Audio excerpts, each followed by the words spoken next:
Bonjour à tous, découvrez sans plus attendre la nouvelle compacte de Nissan, la Pulsar, une F1 en ville et l'hommage de Jean-Louis Moncey à Jacques Brabham.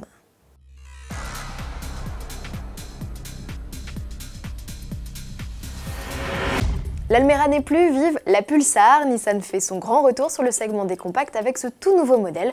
Question style, rien de révolutionnaire, on retrouve la calandre en V, les optiques ainsi que les lignes saillantes déjà croisées sur les Qashqai et X-Trail.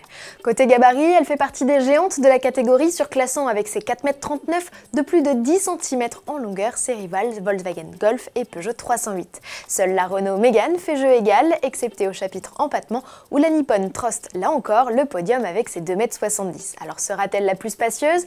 À vérifier sur pièce. Côté technique, Nissan annonce au lancement 2 blocs turbocompressés, un diesel de 110 chevaux et un essence de 115 chevaux. Ce dernier sera épaulé dès 2015 par une version de 190 chevaux. Feu à LED, système anti-collision, détecteur d'angle mort ou encore caméra à vision 360 degrés seront proposés en option au même titre que la boîte Xtronic, la nouvelle génération de la boîte à variation continue jusqu'alors appelée CVT. Lancée à l'automne, la Pulsar sera donc l'une des vedettes du Mondial de l'Automobile de Paris en octobre.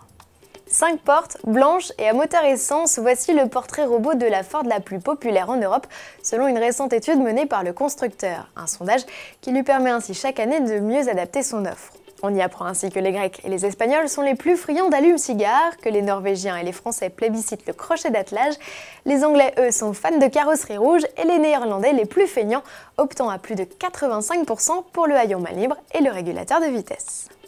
Terminons par un hommage de Jean-Louis Moncey à Jacques Brabham, triple champion du monde de Formule 1 qui s'est éteint ce 19 mai en Australie à l'âge de 88 ans.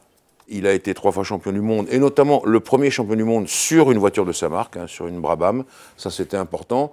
Je veux dire aussi qu'il avait écrit un bouquin formidable, Quand le drapeau s'abaisse. Il nous raconte, voilà, le drapeau s'abaisse, c'est son dernier Grand Prix.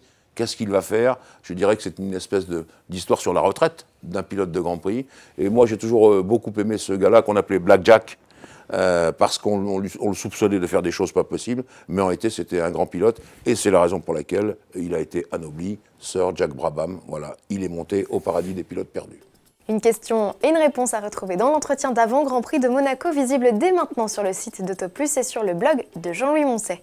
Et toujours à propos de monoplace, clin d'œil à Autovec, le Autoplus néerlandais.